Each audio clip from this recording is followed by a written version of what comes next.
Welcome to the Chronicles of a Cheating Wife channel. A new story every day. Don't forget to subscribe. Around 7 years ago, Linda and I crossed paths and swiftly kindled a romance, both hailing from a Midwest upbringing deeply rooted in devout Christianity. We shared values that prioritized God above all and cherished our family dearly. Our Sundays were spent in the warmth of church pews, envisioning a future filled with promise and togetherness. I, an accomplished engineer with a bright trajectory ahead, found myself drawn to Linda, who excelled in selling accounting software for a prominent tech firm based in Atlanta. Before our marriage, my parents generously gifted us a 3-bedroom home as a token of their success, a departure from the common practice of bequeathing assets posthumously. Their act of generosity brought them immense joy, reveling in the opportunity to share their blessings while still living. 5 years ago, Linda and I exchanged vows, embarking on a journey that felt like an eternal honeymoon. Our union was characterized by an abundance of love, manifesting in our intimate connection and unwavering devotion. Our bond was the envy of our friends, who marveled at the depth of our affection. Blessings continued to abound as we welcomed 2 beautiful identical twin girls with flowing blonde locks into our lives. Parenthood transformed us as we poured our hearts and souls into nurturing our daughters and providing them with a nurturing and loving environment. Our lifestyle might have seemed mundane to some, but for us, it was deeply fulfilling. Most evenings were spent dining at home, reserving Friday and Saturday nights for outings, and Sundays were dedicated to church. We didn't chase after the social scene or follow fleeting fashion trends. Instead, Linda preferred conservative attire both at work and home, reserving anything more alluring for our private moments together. Trust and openness formed the cornerstone of our relationship. We shared everything, creating a rock-solid foundation for our marriage. Linda was naturally affectionate, showering me with tender touches, kisses, and warm embraces, which I cherished deeply. Our emotional connection was profound, and we found solace in sharing our innermost thoughts and feelings. While raising twins posed its challenges, I relished every moment spent with them. Though it could be demanding for Linda, I gladly stepped in to ease her burden and lend a helping hand whenever needed. Together, we formed a formidable team, resolving any issues that arose before they could escalate. With Linda by my side and our twin girls in our lives, contentment overflowed, making every day brighter and more fulfilling. Just a week prior to the annual trade show, Linda received an unexpected call informing her that she was required to attend the 3-day event. With several colleagues out sick due to a virus, Linda was pressed into service despite her attempts to wriggle out of it. She expressed her apologies to me, lamenting the separation from our family. "Babe, I feel terrible about this. I hate leaving you and the girls for 3 days. I've pleaded with my boss, but they're really short-staffed. You know how much I hate being away," she explained, her concern evident. I watched as she packed for her trip, offering reassurances that we would manage just fine without her, though we would miss her dearly.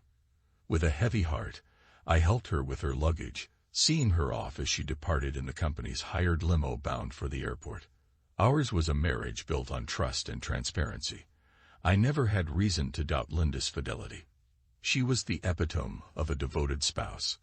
Our bond was unbreakable, grounded in shared love for our children and a commitment to facing life's challenges together.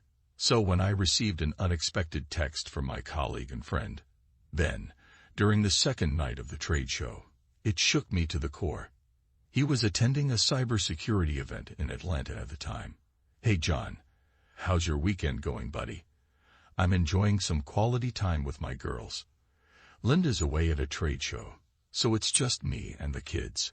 Argue with the security convention this weekend." "Yeah, I am. You mentioned Linda's at a trade show, right? Do you happen to know which one?"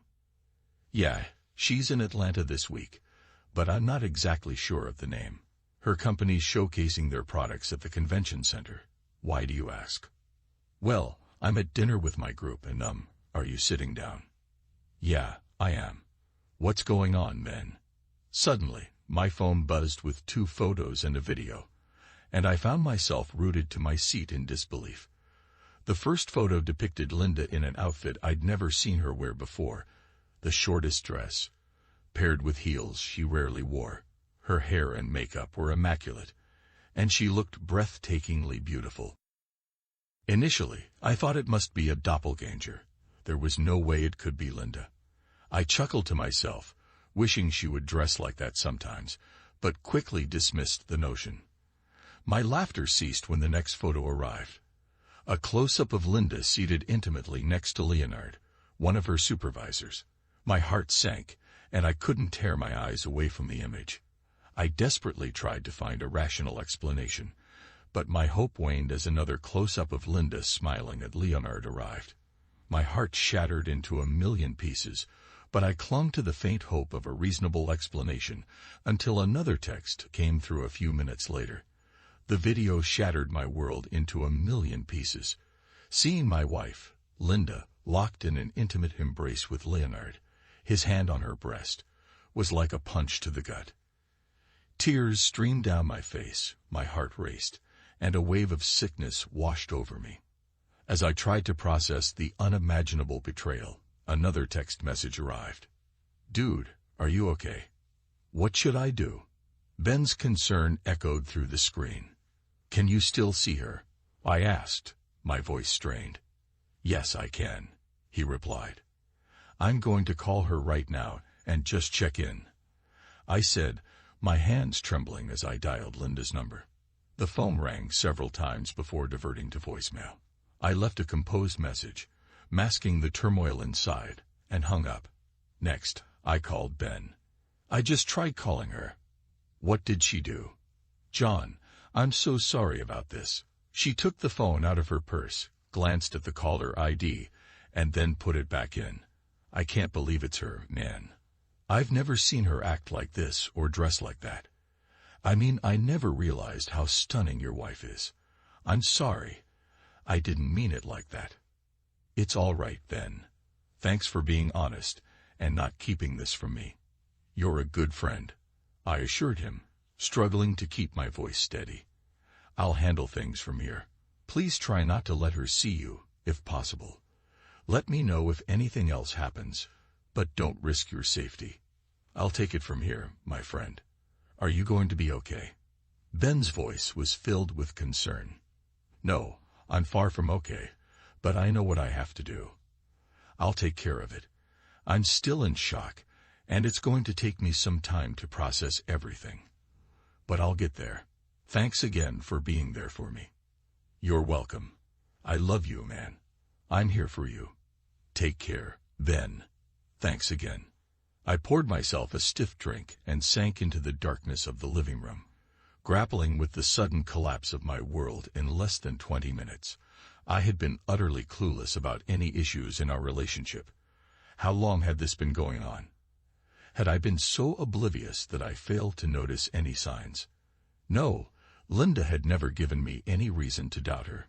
In fact, our relationship had felt stronger than ever over the past 6 months.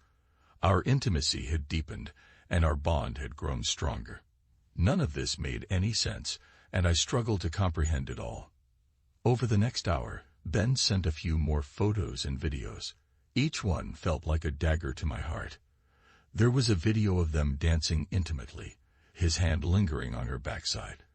Another of them locked in a passionate kiss on the dance floor, and a photo of them lost in each other's embrace, unaware of the world around them. It dawned on me that they must have been so consumed by their kiss that they hadn't even noticed the music had stopped. I knew our relationship had reached its breaking point, but there were still so many unanswered questions swirling in my mind. As an engineer and a natural problem solver, I slipped into analytical mode and spent the next few days devising a plan. Surprisingly, Linda called me at 10 p.m. after the last standing photo arrived. Taking a deep breath, I composed myself. I couldn't afford to let on that I knew anything about her betrayal. "Hi, honey," she greeted me, her voice filled with warmth. "I'm sorry I missed your call earlier. I was in a meeting during dinner and couldn't talk. I miss you terribly, baby, and wish I was there with you, under the covers, showering you with kisses. I miss you too, Linda, I replied, keeping my tone steady. I love you so much. Thanks for calling. The girls are adorable, and I'll send you some photos. They're really missing their mom and asking for you. I tried to rearrange my schedule to come home tomorrow, but my boss insisted I stay here. I hate being away from you, darling. We'll celebrate when you get back, I assured her. Are you finished for the night? Yes, I'm getting ready for bed and gearing up for another long day at work. I love you, baby, and I'll call you tomorrow. Good night, Linda. I love you more than you'll ever know, I said before ending the call, my heart breaking anew. My words were sincere. I truly love you more than you'll ever know, I said before ending the call, my heart breaking anew. My words were sincere. I truly loved her more than anything, and I desperately wished this nightmare would end. Unable to sleep, I lay awake in bed well past midnight, consumed by thoughts of where she might be and what she might be doing. My question was soon answered when another text from Ben arrived. It was a photo of Linda and Leonard on a couch in what appeared to be the hotel lobby. They were locked in a passionate embrace, his hand reaching up her short skirt, her arms wrapped around his neck. They looked like a pair of newlyweds, oblivious to the world around them, as they flaunted their love in public. Hey John, this is the last one for tonight. Looks like she's going to be pretty occupied. Let me know if you want me to intervene. I can put a stop to it right now. This is tough to see, but thanks for sending these photos. No, just let her go. This is her choice, and you don't need to get tangled up in it. Thanks again. With tears streaming down my face, I cried myself to sleep, grappling with the betrayal of the woman I loved, our marriage vows, and the impact on our daughters. Eventually, sleep enveloped me, briefly granting respite from the pain and tears until the next morning. Waking up to a barrage of loving texts from Linda adorned with hearts, kisses, and smiley faces, I was struck by the stark contrast between her affectionate messages and the reality of her actions. She professed her love and expressed how much she missed me and the girls, eagerly anticipating a passionate reunion upon her return. Her sweet and loving demeanor left me questioning whether she suffered from dissociative disorder or had been drugged. I desperately searched for answers, but ultimately, I knew I had to confront the harsh truth and prepare for what lay ahead. With her expected return in a few days, I couldn't afford to evade reality any longer. Despite the facade of normalcy in our conversations, I grappled with seething anger. Was it her infidelity that stung the most, or the web of deceit and lies she spun? The realization that she had played me for a fool cut as deep as witnessing her intimacy with Leonard. Fueled by Ben's revelations and the painful acknowledgement of my wife's betrayal, I sprang into action. Utilizing my technical expertise, I had discreetly installed software on Linda's phone, ostensibly for locating it in case of loss. But this software also boasted features like voice, text, and email recording with automatic uploads to the cloud if triggered. Let me make it clear, I didn't install the software on her phone with the intention of spying on her, but in the wake of recent events, its utility became apparent. Prior to last night, I never would have considered invading her privacy, but my trust had been shattered irreparably. My priority now was to safeguard our daughters and salvage our marriage, if possible. Thankfully, the girls provided a welcome distraction, allowing me to focus on caring for them. Preparing breakfast, tidying up, and indulging in dull playtime were moments I cherished despite the exhaustion. Let me tell you, managing twin 3-year-olds is no joke. It's a serious workout. By 2 p.m., I finally managed to get them down for their nap after a hearty lunch. I took a quick shower, tidied up the house, and settled down to catch up on tasks. Linda's barrage of 6 affectionate texts promised a call at 5 p.m. after her workday concluded. After reading them, I accessed the cloud from my laptop, logging into her account to review everything recorded since activating the spying software. Shock washed over me as I delved into the messages exchanged with Leonard. Here are a few excerpts. You were incredible last night, baby. Can't wait to relive it tonight. Thank you, kitten. I adore it. Shall we head back to my room after our meeting before dinner? Absolutely. But I need to check in with my hubby before we go. I should be ready by 5:15. Does your hubby suspect anything about us? Of course not. He believes I love him, and I'll ensure he continues to believe that. Our secret has remained hidden for over 6 months, and he's completely clueless. I know how to manage him, so don't worry. I had to halt my reading. Anger surged within me, threatening to engulf my rationality. Kitten. He called her kitten. That was my endearing term for her during our intimate moments. Had she shared that with him too? How blind had I been? What kind of fool had I become? After regaining a semblance of composure, I tentatively explored the other files, only to be met with further betrayal. The contents filled me with a primal rage that I could no longer contain. Slamming my laptop shut, I rose from my chair and screamed, the sound tearing through the air. Grabbing the lamp from the table, I hurled it against the wall with all my strength, shattering it into countless fragments. The anger I had suppressed for so long now consumed me entirely. I was poised to destroy the second lamp when the sound of my daughter's cries pierced through the chaos. Their tears shocked me back to reality, grounding me in the present. Hastily, I rushed to their side, cradling them in my arms until their sobs subsided. I allowed them to play in the living room while I sat on the chair, nursing another stiff drink, silently cleaning up the shattered glass from my outburst. In that moment, I accepted that my marriage was beyond salvaging. It was time to take decisive action. I lacked the strength to delve deeper into their conversations or examine any additional files. Instead, I allowed them to accumulate on the cloud. Deciding to play the role of the loving husband, just as Linda had deceitfully portrayed herself, I formulated a plan. My immediate course of action involved contacting a divorce lawyer and engaging a private investigator. Securing custody of my daughters became my paramount concern. They were the sole reason I clung to sanity in this tumultuous ordeal. During the 5 p.m. phone call, "Hi, baby. How are the girls?" I inquired. "They miss their mommy," Linda responded softly. "Oh my goodness, they're all I can think about all day long, and you, of course. I can't wait to hold you in my arms when I get home. I'm going to give you the warmest kiss you've ever received," she declared with affection.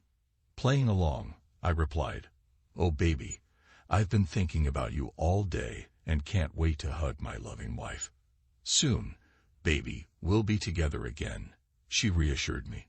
Somehow, I managed to maintain my composure, and the call lasted exactly 15 minutes. At 5:15, Linda bid me farewell, saying, "I love you, John. I need to go now. The bus back to the hotel is leaving, and I have to catch it. I'll text you later. I love you." Yet another easily uttered lie. She was undoubtedly skilled in deception. The pain of her lies and infidelity had been replaced by a seething contempt, boiling anger, and a thirst for revenge. It was time to bring this woman to her knees and make her pay for her deceit. Despite my overwhelming love for her, this was the hardest decision I'd ever had to make. I picked her up at the airport, and as she threw her arms around me, delivering the promised kiss, I couldn't help but wonder whether she was an exceptional actress or genuinely loved me that much. Her behavior continued to baffle me. She spent an hour with the girls, reveling in their company. That night in bed, she showered me with affection, repeatedly expressing how much she missed me and the girls, lamenting her time away from us. She claimed that all she could think about was being together like this, holding each other in bed. Her tenderness and love were a stark contrast to the woman I had seen at the convention. In return, I reciprocated her affection, cherishing these moments with her. It was almost surreal, and part of me wished it could be genuine, as this was how I envisioned spending my life with her. Yet deep down, I knew it was all a facade, destined to crumble soon. I kept my newfound knowledge to myself, lavishing her with love and fulfilling her desires every night. To an outsider, our relationship would seem flawless, the envy of all. This charade continued for 3 months, during which I remained vigilant for any signs of infidelity. Yet there was nothing to suggest wrongdoing. She returned home from work at the same time every night.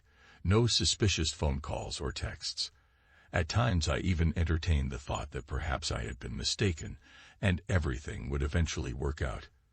Then I received a call from Mr. Howard, the private investigator, and arranged to meet him the following afternoon.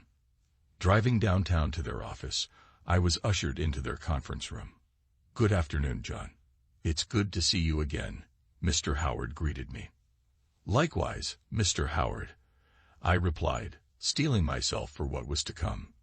"John, I wish I had better news, but unfortunately, I have to deliver some bad news. Are you prepared to see what we've discovered?" I sighed, steeling myself for what lay ahead. I had hoped for the best, but deep down, I knew the truth about Linda and Leonard. Mr. Howard placed a thick 3-ring leather binder on the table before me, filled with meticulously organized sections marked by tabs. Text messages, voice transcripts, video links, phone call transcripts, and photos. "Mr. Howard, before we delve into this, I must express my confusion. Over the past 3 months, I've kept a close eye on Linda's movements and schedule, and there hasn't been a single deviation. She has been the epitome of the perfect wife and lover, and none of this adds up," I confessed, my voice tinged with frustration. "Well, let's walk through it together and see if we can shed some light on the situation," Mr. Howard responded calmly. Unable to bear the weight of my own suspicions any longer, I had refrained from accessing the cloud files, clinging to the hope for a better outcome. Unfortunately, hope seemed increasingly futile. As Mr. Howard guided me through the contents of the binder, my heart sank. There were over 75 pages of incriminating text messages, 25 pages of damning emails, 75 pages of photos capturing Linda and Leonard entering and exiting hotel rooms, all meticulously time-stamped. Additionally, there were over 82 video links and 50 pages of recorded phone conversations. Linda and Leonard frequented this motel at least 4 times a week over the past 3 months. Mr. Howard explained solemnly. "You can see photos of them arriving every day at 1 p.m., spending an average of 2 hours together during each visit. Furthermore, it appears that during the last month, 2 additional men visited your wife 4 times a week. Do you recognize this person?" he inquired, gesturing to a photo displayed in the binder. "Oh my God, that's Michael Nelson, the CEO of her company. So she's involved with 2 men, and one of them is the CEO. I gasped in disbelief. "I'm afraid so. Based on the evidence from text messages, phone calls, and videos, it's evident that he was intimately involved with your wife," Mr. Howard confirmed gravely. "The video labeled Balcony captures them engaging in intimate acts, seemingly unaware that they were being filmed. Our high-resolution 8K video allowed us to capture their faces and audio in close detail." He proceeded to play the video on the 80-inch display, revealing the disturbing scene of my wife with her CEO on the balcony. Witnessing their actions up close, I felt a wave of nausea engulf me, forcing me to excuse myself from the room momentarily to compose myself. Upon returning, I urged them to continue, steeling myself to confront the harsh reality of my wife's actions. "Show me everything," I insisted, determined to uncover the extent of her betrayal. "In the video labeled Balcony 2, your wife is seen with both Michael and Leonard," Mr. Howard continued, his tone somber. "Leonard has been married for 10 years and has 4 young children, while Mr. Nelson has been married for 25 years and has 3 adult children. According to the text messages, Leonard invited Michael over after your wife expressed interest in exploring a threesome. It's a distressing revelation, so I'll leave you to review the details at your own pace. Here's the binder and a USB containing all the files and videos. Your attorney will likely require both for legal proceedings." When I first met with my attorney, she was astonished by the extensive amount of evidence we had gathered, finding it hard to believe there were no indications of her infidelity at home. She's still putting on the facade of the loving wife and mother, as if everything is perfectly normal, remarked my attorney after reviewing the files I provided. She outlined several courses of action we could take, preferring to weigh our options carefully. She scheduled a follow-up meeting for the next week. However, I urged her to begin the divorce proceedings at the earliest opportunity. As I left her office, a gnawing sensation in my stomach confirmed what I already knew. It was over long before these consultations. Watching those videos extinguished any lingering hope of reconciliation. I found myself asking, who is this woman? Later that evening, after putting our daughters to bed, we settled on the couch to watch a film I'd selected on Netflix called Unfaithful. I've heard good things about this movie. Let's see if it lives up to the hype, I suggested, pressing play. Given the film's theme of marital infidelity, I saw an opportunity to broach a sensitive topic. During the movie, I casually mentioned to Linda that a coworker had been showing interest in me over the past few months. Can you imagine me with someone else? I chuckled. Her response was unexpected. With narrowed eyes, she warned, "If I catch you even thinking about being with her, I'll make you regret it. You belong to me, and no one else." Her tone was deadly serious, leaving no room for misunderstanding. Despite my attempts to keep the conversation lighthearted, she remained resolute, adamant that she wouldn't tolerate any form of betrayal. "That really bothers me, John. Why didn't you tell me about her sooner?" "What's her name?" she pressed. "Linda, calm down. She's just an intern, a young girl who likes to flirt. I ignore her completely. But what about you? You're the most attractive woman in your office. Surely someone there flirts with you," I countered. "Of course not. They all know I'm married, and that I would never cheat on you," she asserted defensively. "So in our entire marriage, you've never thought about being with another guy, or did anything? I mean, even a friendly kiss?" I cautiously approached the subject. Now she was really pissed. "Are you kidding me? Did you really just ask me that?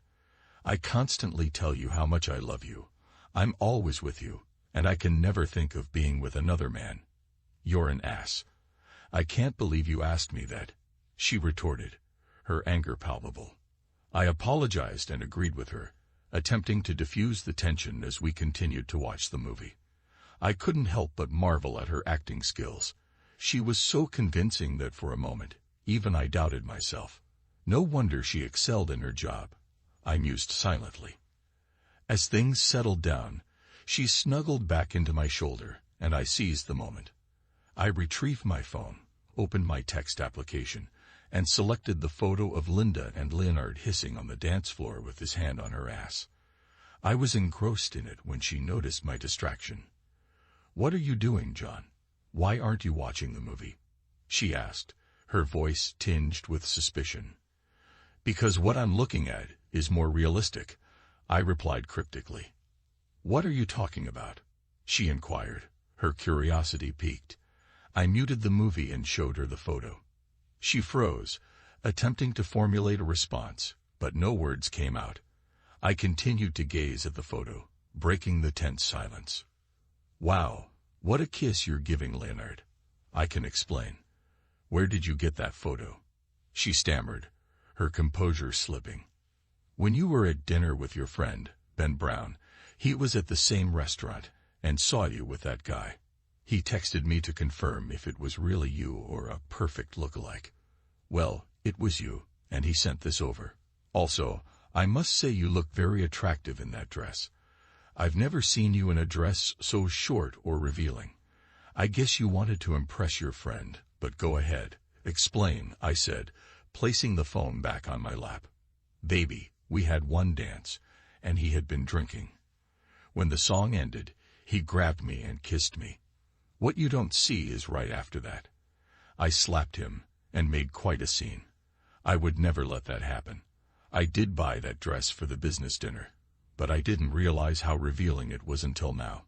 I'm so sorry," she offered, her voice trembling with remorse. "Oh, I get it. That can happen. And that was the only time that happened?" I asked, attempting to maintain a calm demeanor. "Yes, baby, and he'll never do that again," she reassured me, her confidence faltering. As the movie continued, I reclined back, quietly observing Linda's anxious demeanor. After a few minutes, I retrieved my phone and opened the video of them on the couch, Leonard's hand discreetly exploring under her skirt. I noticed her expression shift to one of apprehension. "What are you looking at now?" she inquired, her voice trembling. "Remember that night when you called me and said you had a long day and you were back in your room and going to sleep?" I began, knowing the gravity of the situation. "Yes," she whispered, her voice barely audible. "It's funny because I got another text from Ben 2 hours after your call, and this time it was a video. Want to see?" I said, hitting the play button, revealing the compromising footage of her and Leonard kissing intimately. "I can't wait to hear this explanation," I remarked with a wry smile. My anger had dissipated, replaced by a mixture of contempt and amusement at her reactions. "Oh my God, John, I'm so sorry." After we spoke on the phone, Leonard called and said we had to discuss an issue with one of the accounts that we were meeting in the morning. He asked me to come down to the lobby to prepare for the meeting. I can barely remember this video because I had several drinks and got a little drunk, she explained, her words rushed and panicked. "I know the video looks bad, but nothing happened after that. I do remember going up to my room. I told him to stop, and I was happily married and left. Nothing happened. You have to believe me," she pleaded desperately. "That's part of the problem, kitten," I interjected, deliberately emphasizing the name. I noticed her reaction, a blink of surprise, and continued. "The problem is that I always believed you, but you've lied to me twice in the last 20 minutes about some serious shit. Can you see this from my side? I'm alone by myself, and the love of my wife is kissy face with her boss in 2 photos, wearing the sluttiest outfit she's ever worn. How do you think I feel, baby? John, I love you. That was 3 months ago. Why didn't you say something sooner?" she pleaded, her voice tinged with desperation. "To be honest, I wanted to see if you would tell me yourself. I wanted to see if my wife was honest and transparent as we've always been with each other. But now I understand how things are between us. Are you lying about anything else? Are you having an affair with him? Do you love him?" I asked, confronting the uncomfortable truth head-on. I found myself toying with her emotions, relishing her confusion, and the performance she put on. She began sobbing, reiterating her love for me. "Linda, please stop telling me that you love me so much. I'm sure you do, and I still love you too. But that doesn't change the reality of these photos. I need to understand why, and if there's anything else you're not being honest about," I said, discreetly activating the voice recorder on my phone. "John, listen to me. Nothing happened. Yes, I guess I kissed him like you saw, but that was it, and each time I told him to stop. I'm not sure what Ben saw or told you, but you have to believe me," she pleaded. "Okay, stop crying, baby. I believe you. However, I'm puzzled by how you were dressed. You never wear anything like that for me, and you never do your hair and makeup like that either. Were you doing it for him? You didn't answer my question. Do you love him? Do you want to leave me for him, Linda? Please, I need to know the truth," I pressed, my tone unwavering. Her sobs resumed. "No, John. I only love you. I never want to lose you. Nothing happened, and I don't know why I dressed like that. It's so unlike me. Maybe it was because all the other women dressed that way, and I wanted to look as good. I don't know. I was a little insecure, I guess. I suppose I can understand that. And it makes sense. But why didn't you tell me about Leonard and your intimacy?" I inquired. "Since nothing really happened, and I put a stop to it. I didn't want to upset you. He's my boss, and I couldn't afford to lose my job if anything happened. If something did happen, I would have told you right away. You know that," she explained. I kissed her and held her gently as she cried. That night marked just the beginning of a month-long scheme of revenge. As we made love, I couldn't help but feel detached, envisioning myself not as her husband, but as one of her partners. Her performances were Oscar-worthy, but I had grown indifferent to her theatrics. Night after night, she poured out her declarations of undying love, each one more convincing than the last. I found myself merely spectating, detached from the emotional turmoil she was trying to stir. The following morning, I couldn't resist checking the cloud for any correspondence between her and Leonard, and true to form, there it was. Oh my God, someone took photos of us at the convention and sent them to John. His friend was at the restaurant and saw me without John. I'm not sure if he knows, but the video showed us kissing while sitting on the couch in the lobby. Holy shit, now that you mention it, I remember some guy with a phone across from us watching, but I didn't think anything of it. What did John do? Nothing. I convinced him nothing had happened, and I stopped you. He has no clue that I spent the night in your room. I'll convince him it was the alcohol and make it up to him. He's easy to convince. Be careful, babe. We're on for tomorrow. I'll meet you there at 1 p.m. as usual. I can't wait. It's been too long. Love you, baby. Love you too, kitten. That was the last message, leaving me sitting in silence, processing the betrayal. Yes, I had been the world's biggest fool, but vengeance was a dish best served cold, and I was relishing every moment. I took my time, reveling in Linda's elaborate charade, curious to see how many more lies she would spin. First order of business, financial security. I discreetly rearranged our funds, closing accounts, and consolidating assets. I left the main Visa card active, but with a measly $2,500 limit, a precautionary measure to curb any potential financial recklessness on her part. Linda, oblivious to my mounting resentment, never suspected a thing. I consulted with the attorney, ensuring that since the house was mine prior to our marriage, I had every right to remain there once she was served. And then there was the piece de resistance, the infamous email, meticulously crafted with incriminating videos, damning text messages, and compromising photos, ready to be unleashed upon her unsuspecting friends, family, and colleagues. I decided to extend my revenge beyond just my personal sphere. With the help of my private investigator, I replicated the thick 3-ring binders filled with evidence for both Mrs. Nelson and Mrs. Edwards, the wives of Leonard and Michael respectively. I intended to share my agony with them, sending these packages out simultaneously with the serving of legal notices and filing of cases. My attorney and I devised a strategy to pursue public civil suits against Leonard, Linda's boss, and Michael, the CEO of the tech company. Given the prominence of the company on the East Coast, the involvement of its CEO promised significant legal leverage. We aimed to propose a settlement before going public with allegations of sexual harassment by executives.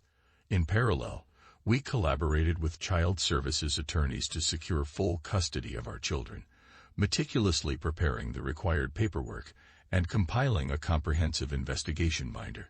Despite the turmoil brewing beneath the surface, our daily routine with the kids remained seemingly normal. We shared meals, engaged in family activities, all while tiptoeing around the unspoken tension. My deliberate silence regarding the damning evidence must have been maddening for Linda, leaving her in suspense about my thoughts. I decided to inject a bit of amusement into the situation by posing some pointed questions. So Linda, has your boss made any advances since the convention? Anything you want to share? I already knew from her exchanges with Leonard that their illicit rendezvous continued unabated at the hotel. It was intriguing to observe how effortlessly she lied, and I found myself becoming adept at predicting her responses. With a composed demeanor, she replied, "No, nothing of the sort. It's strange, really. We both maintain a professional demeanor, as if nothing ever transpired between us. And truthfully, nothing substantial did. He's been entirely focused on work, and our interactions have been strictly business due to our busy schedules." That afternoon, The sheriff made an unexpected appearance at the offices of Tricom International, demanding to see Mr. Nelson. Shortly after, Sheriff Clark entered Nelson's office and handed him an envelope. "Mr. Nelson, you've been served." Alone in his expansive office, Nelson felt a wave of fear wash over him as he read the contents of the envelope repeatedly. Without hesitation, he instructed his secretary to summon Michael to his office. Meanwhile, Michael had just been served with his own complaint by the same sheriff. Rushing to Nelson's office, they both stood there, stunned and bewildered. "What the hell happened, Michael? If my wife finds out about this, I'll be finished. This is on you. You assured me that this woman wouldn't expose us. You better fix this, or I swear I'll make you and your family pay dearly. Do you understand?" Nelson was known as a formidable figure, a shrewd individual who had clawed his way to the top of the company. He wasn't about to let a scandal involving this woman jeopardize everything he had built. He made it clear to Michael that he expected swift resolution or consequences would follow. Fearing Nelson's wrath, Leonard hurried out of the office, intending to confront Linda on the 12th floor. As Leonard made his way down the hallway toward Linda's office, he encountered the sheriff heading in the opposite direction, coming from Linda's direction. Alarmed, he hastened into her office to find her sitting at her desk, tears streaming down her face. She was inconsolable, unable to speak coherently. John had just shattered her world, much like she had destroyed his months ago. It took over an hour for Linda to compose herself enough to articulate what had transpired. Even then, her words were fragmented and strained. "Linda, what's going on? How did you find out about everything? What do you mean?" "I've just been served divorce papers." "What are you talking about, everything?" "Nelson and I have been served, and we're facing a civil lawsuit for what happened. We don't know what evidence John has, but it must be more than those 2 images you saw. You need to get John to back off or Nelson will destroy us and my family. Oh God, this is terrible. This is a nightmare. Please, go talk to him. Make him see reason. Do whatever it takes to stop this. Go home and sort this out. Call me tonight if you can and let me know what's going on." Still trembling, Linda packed up her belongings and drove home. The realization that the man she loved, her husband, and the father of her children, was intending to divorce her hit her like a ton of bricks. She didn't want a divorce, and she genuinely loved John, but she couldn't seem to resist the allure of the sexual excitement she found elsewhere. She had to make John understand. She couldn't bear to lose him over this. Arriving home to an empty house, she called John's sister and asked if she could keep the kids overnight. Without questioning, Kathy agreed to take them for the night.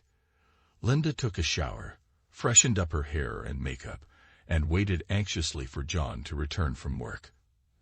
At 6 o'clock, she heard the garage door open and nervously awaited his entrance. "Hi, Linda. I didn't expect to see you tonight. I assumed you'd be with Leonard." "Oh, wait, he's married and has children, so I guess that might be awkward," John remarked casually. "John, please, let's talk," she said, taking his hand and leading him to sit beside her on the couch. Despite the turmoil inside her, Linda appeared composed and more put together than usual. She knew John expected this and continued to play the game. "John, I was served today, as you already know. But do you understand that I don't want a divorce? I need you and I love you. I won't sign those papers.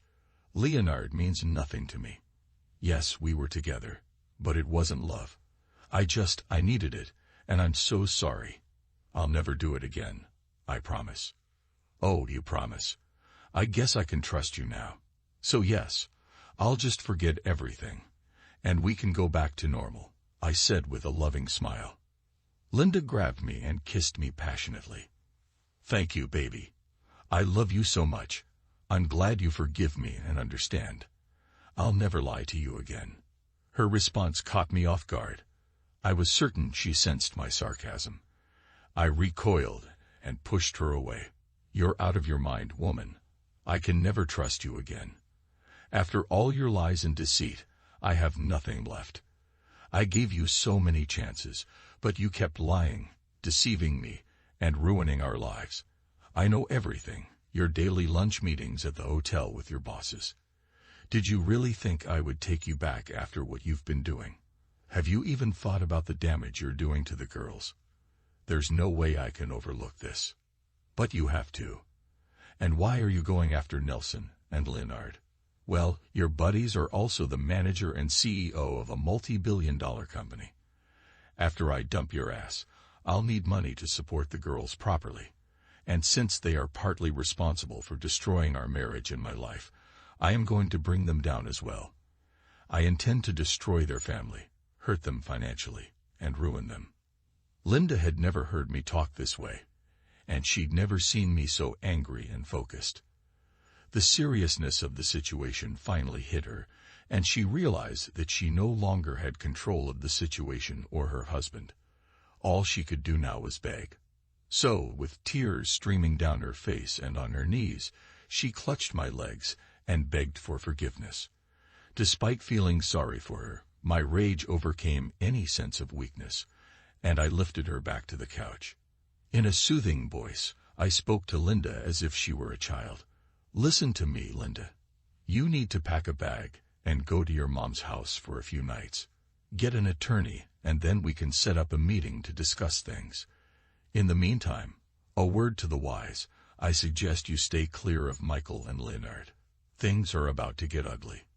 Later that night, at her mom's house, Linda explained that she and John had a small argument and she needed to stay with her for a few days. At 11 p.m., she dialed Leonard's cell. Leonard quickly added Michael into a three-way call. Michael, are you there? Leonard, Linda, are you there? Yes, we're here. They both responded. Nelson initiated the conversation. So, Linda, did you get him to back off on the lawsuits and the divorce? No. In fact, he kicked me out and warned me to watch out, because it's going to get ugly, Linda replied tearfully. Nelson exploded. Jesus Christ. Leonard, what have you done? I swear I will have you and Leonard killed if my family finds out about this. I don't care what you do, but make this go away. Linda sobbed. There's nothing I can do. He's out of control and won't listen to anything I say. He's not even taking my calls or answering my texts. Nelson directed, Leonard, you need to fix this. Set up a meeting with John. Have him meet us somewhere. A bar. Loud, and the noisier the better. Linda, you will be there as well, and you will ask him to back off the lawsuit in front of us. If he says no, then Leonard and I will explain how unhealthy it would be for him and his family if he doesn't back off. I have people on retainer to fix things like this, and I won't hesitate to use them to save this from becoming a complete shit show. Leonard, you understand what you need to do. Yes, Mr. Nelson.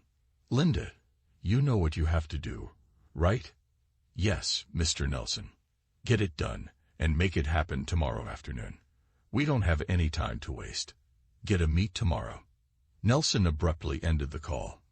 Linda and Leonard hung up a few minutes later, contemplating the situation. That night, when John listened to the call, he wasn't surprised by their desperation, and put his own plan together. As expected, the next morning, Leonard called John and requested a meeting to discuss a settlement.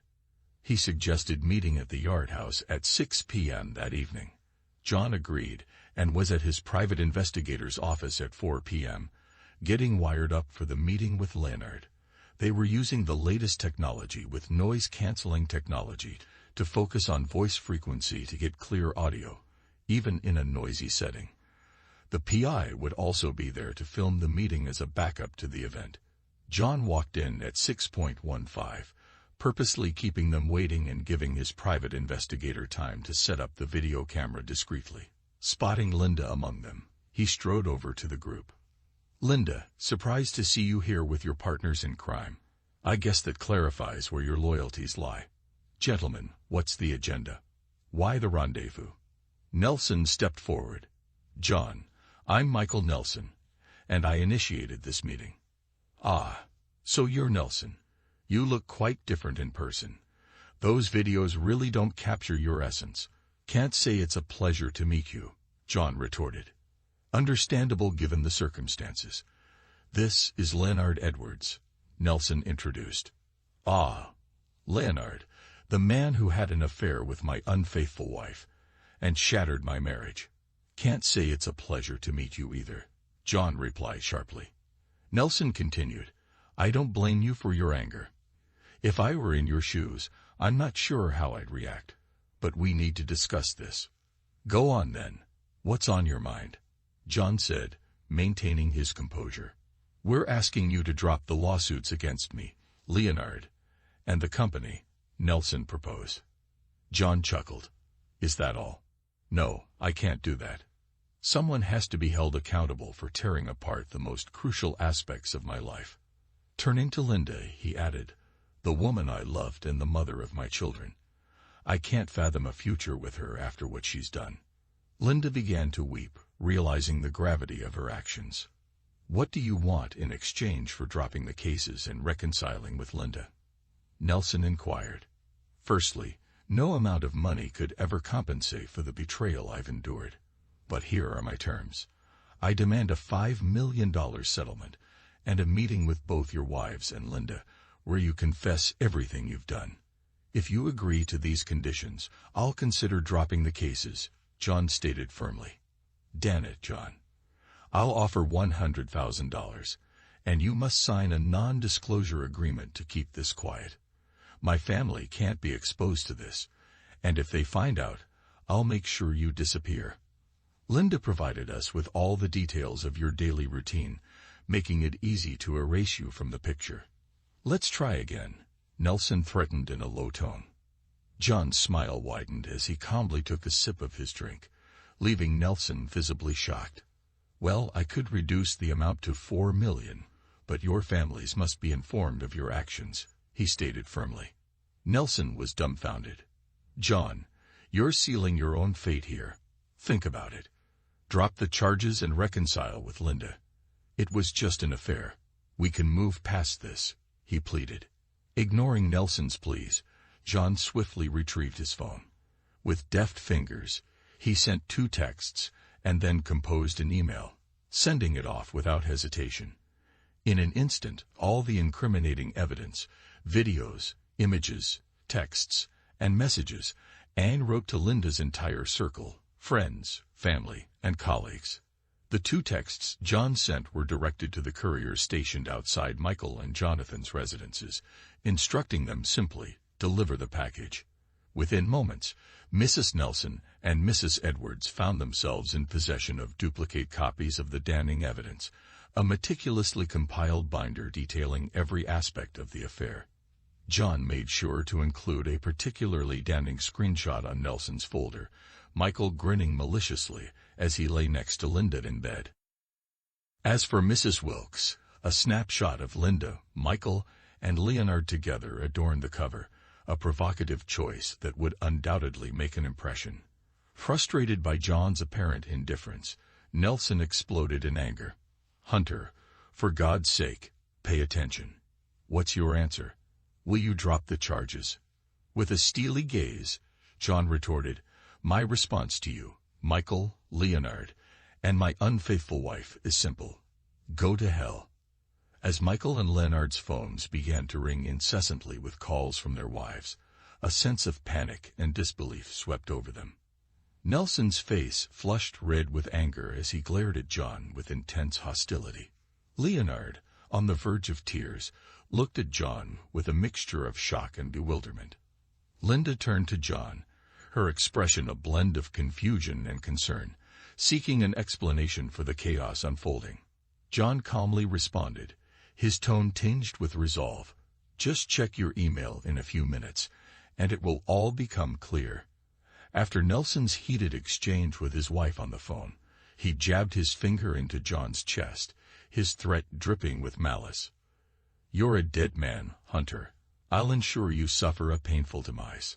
Ignoring Nelson's threat, John turned to Leonard, incredulous at his question. Why? Seriously, you've been sleeping with my wife for the past 6 months, betraying me and jeopardizing my family. And now you're surprised that there are consequences. Everything I've sent to your wife was to expose the truth and protect her from the deceitful predator you've become."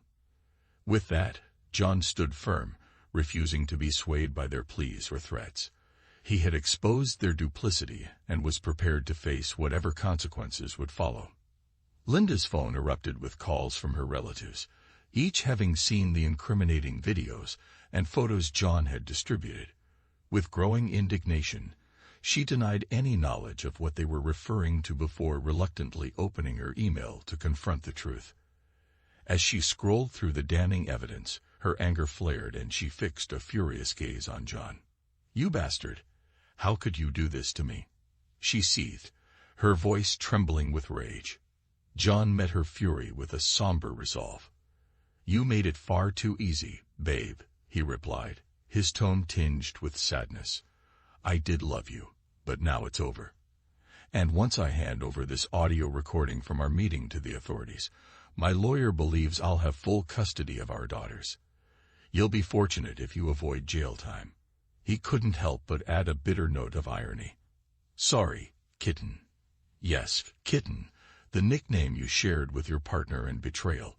I know everything, princess. And now you must face the consequences of your actions."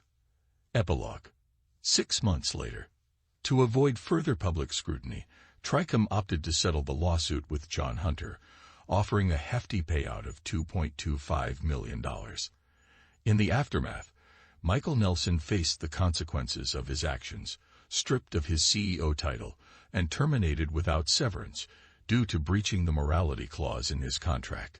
He suffered significant financial losses, forfeiting over $10 million in stock options and a $5 million severance package, all for the sake of his affair with John's wife. Nelson's downfall didn't end there. He received a 5-year prison sentence for his involvement in a murder conspiracy, along with other charges uncovered during the investigation into his business dealings. Divorced by his wife during his incarceration, he emerged from prison destitute, with no familial support and nowhere to turn. The news of Nelson's downfall brought a sense of satisfaction to John, a glimmer of relief amid the turmoil he had endured. Meanwhile, Leonard Edwards faced similar repercussions. His marriage dissolved, leaving him financially depleted and burdened with child support and alimony payments. Ordered to pay a hefty sum of $1 million as restitution in the civil trial for his role in the conspiracy and adultery, Leonard's life unraveled further. Jobless and reduced to working as a day laborer, he eventually succumbed to bankruptcy, finding himself homeless and living beneath an overpass near the day workers' pickup location. For John, witnessing the downfall of his wife's paramour brought a sense of closure and vindication. Despite the pain he had endured, knowing that those who had wronged him faced their own reckoning offered a semblance of solace, and he couldn't help but find himself smiling more frequently, a rare glimmer of peace amidst the chaos. Linda faced the consequences of her actions with a reduced sentence of 1 year of house arrest and 4 years of probation for conspiracy, thanks to John's intervention. However, she lost custody of her children, as John was granted full custody due to the evidence presented during the divorce proceedings.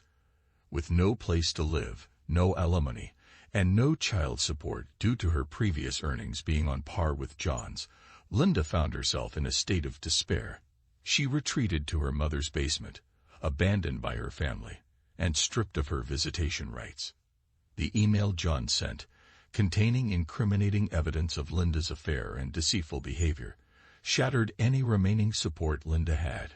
Her family turned their backs on her, exacerbating her feelings of isolation and guilt. Plagued by remorse, Linda struggled with her mental health, spending time in psychiatric hospitals as she grappled with the consequences of her actions. Meanwhile, John focused his energy on caring for his children, now the center of his world. With the financial security provided by the settlements, he dedicated himself to his role as a single parent, supported by his sister and mother. Though the girls faced challenges stemming from their mother's actions, they had a strong support network to guide them through the ordeal. For John, While revenge provided a temporary sense of satisfaction, it could never fully mend the wounds inflicted by Linda's betrayal. Though he forgave her, the trust and love he once had for her had been irreparably damaged. The experience left him cautious and guarded, hesitant to open his heart again. Reflecting on the ripple effects of one person's actions, John acknowledged the importance of vigilance in navigating life's complexities.